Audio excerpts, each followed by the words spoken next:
Remember, remember, the 5th of December, Scientology's treason and plot. I know of no reason why Lisa McPherson should ever be forgot.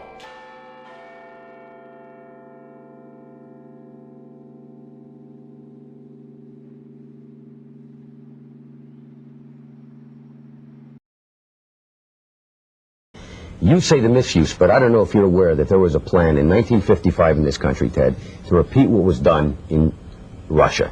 There was going to be a Siberia, USA set up on 1 million acres in Alaska to send mental patients. They were going to lessen the commitment laws. You could basically get into an argument with somebody and be sent up there. This sounds very odd. Nobody's ever heard about it. That's in no small part thanks to the Church of Scientology. People say in the United States that these things can happen here. Mental screening that only took place in the old Soviet Union or communist Vietnam or those places. It's not true. I want to talk in some detail about the Citizens Commission for Human Rights, or the CCHR. The CCHR was created in 1969, founded by the Church of Scientology. If you were president, would you work to phase out the IRS? Immediately.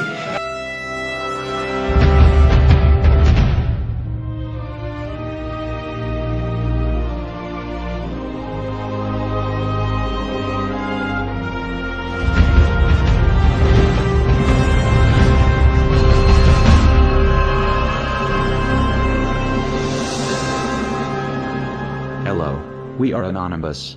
The following is important information concerning the history of Scientology and the Ron Paul campaign. In a 2008 interview on Blog Talk Radio, a representative from Texas contacted Ron Paul with concerns about the Church of Scientology, specifically Scientology's tax-exempt status. Ron Paul's reply was read on the air. Posted on the site there in Texas where they're trying to outlaw Scientology from the RNC. So I'm going to try and bring them on, and hopefully they are who they say they are. Well, I will tell you that there are multiple chairs from the precincts down there that do have the power to do that are in anonymous, so it could very well be. Yes. Hello? Yes. Is this Maybe? Yes, this is Maybe. Oh, good. I was the Galveston County delegate yesterday. Yes, that's great. Tell us about that. Yes. Well, I was brought in as a delegate under the Ron Paul people, and I'm one of 6 out of District 341, or Precinct 341, and I wrote a resolution out the day before the convention, and just proofread it, asked some people on my IRC if it was okay, and made some changes to it, and it got it worked out, and I submitted it yesterday, and after I had submitted it, they called for a vote, and every single person raised their hands, and it got passed.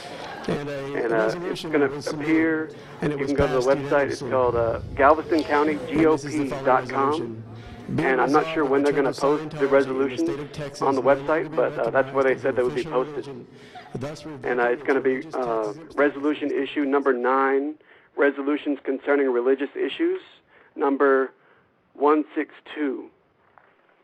And it's going to say, be it resolved that the Church of Scientology in the state of Texas be officially regarded as a business and not as a religion. That's the only part of it they're going to be using. What do you think the chances are of getting that passed? And what will the ramifications actually be? The chances of it getting passed, it started out as it's a grassroots campaign, really. And a lot of people think it doesn't have much pull. But if we get enough people involved and enough words out, I think it can become an influential resolution that can be made into a law one day under the Republican Party. Well, God, if the Republicans are on this, man, I may have to change my vote. I'll tell you that. I actually sent Ron Paul an email, and he responded saying he did not support removing their tax-exempt status because he doesn't like taxes. And that's one reason Scientology loves Ron Paul so much, which is stupid. But that's bad. Well, who does like taxes? No one likes taxes, but that doesn't mean, a potential president can't see that a group is totally abusing our, establishment clause, and that's what really pisses me off. I mean, they should be allowed to have. shouldn't have a special privilege for one religion over another. Would you like me to read the email he sent to me? Sure, go ahead. Okay, this is from Dr. Ron Paul.